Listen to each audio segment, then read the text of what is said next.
Episode अब काफी ज्यादा इंटरेस्टिंग और इमोशनल हो गया है, क्योंकि आखिरकार वही हुआ जिसका डर सभी को था।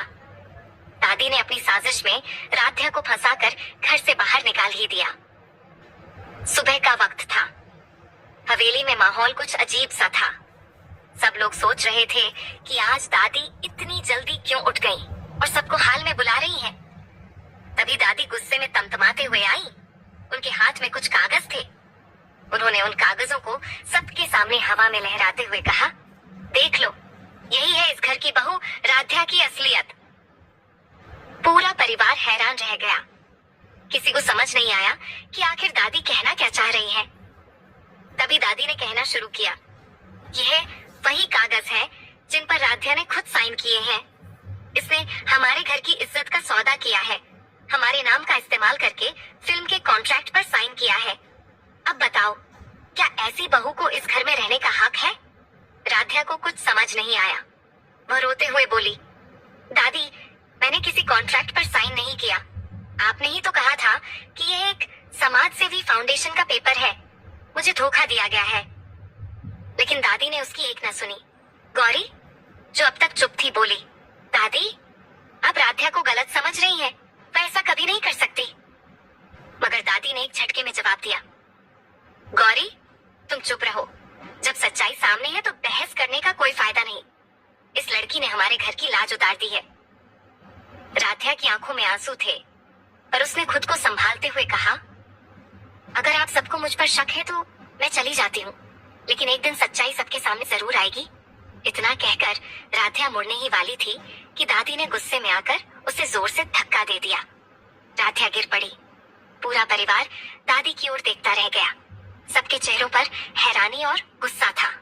राजनी जी, जो अब तक चुप थी, दादी की तरफ बढ़ी और बोली, मां जी, आपने ये क्या कर दिया?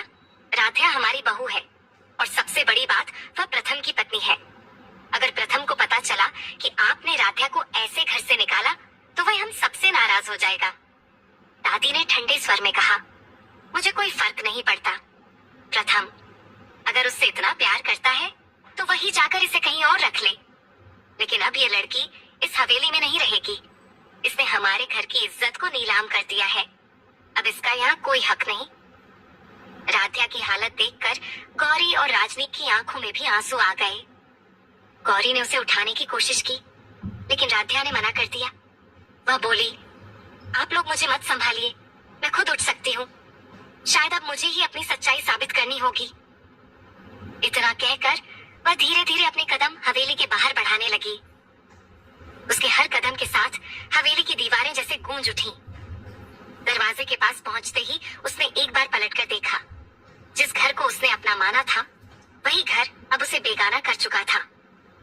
राध्या के जाते ही पूरा माहौल सन्नाटे में बदल गया। दादी थोड़ी देर तक गर्व भरी नजरों से खड़ी रही, लेकिन फिर भी सबकी निगाहें उन पर गुस्से से टिकी रहीं। तभी गौरी ने कहा, दादी, आपने बहुत बड़ी गलती कर दी है। आपने उस लड़की को निकाला है जिसने इस घर के लिए अपनी जिंदगी तक दांव पर लगा दी थी। लेकिन आप देखना, जब सच्चाई सामने आएगी तो आपको भी अपनी की पर पछतावा होगा। दादी ने गुस्से में कहा, मुझे किसी पछतावे की जरूरत नहीं। जो सच है वही मैंने किया। उसी वक्त बाहर आसमान में बादल गरजने लगे, जैसे खुद प्रकृति भी इस अन्याय पर रो रही हो। हवेली के अंदर सबके चेहरों पर गहरी चिंता थी, खासकर राजनीति और गौरी के। दोनों सोच रही थीं कि जब प्रथम को ये सब पता चलेगा तो क्या होगा, क्योंकि सब जानते थे प्रथम राध्या से बेहद प्यार करता है। और अगर उसे पता चला कि उसकी गैरहाजिरी में राध्या को अपमानित करके घर से निकाल दिया गया, तो वह दादी से कभी माफ नहीं करेगा। अब कहानी का रुख बदलने वाला है।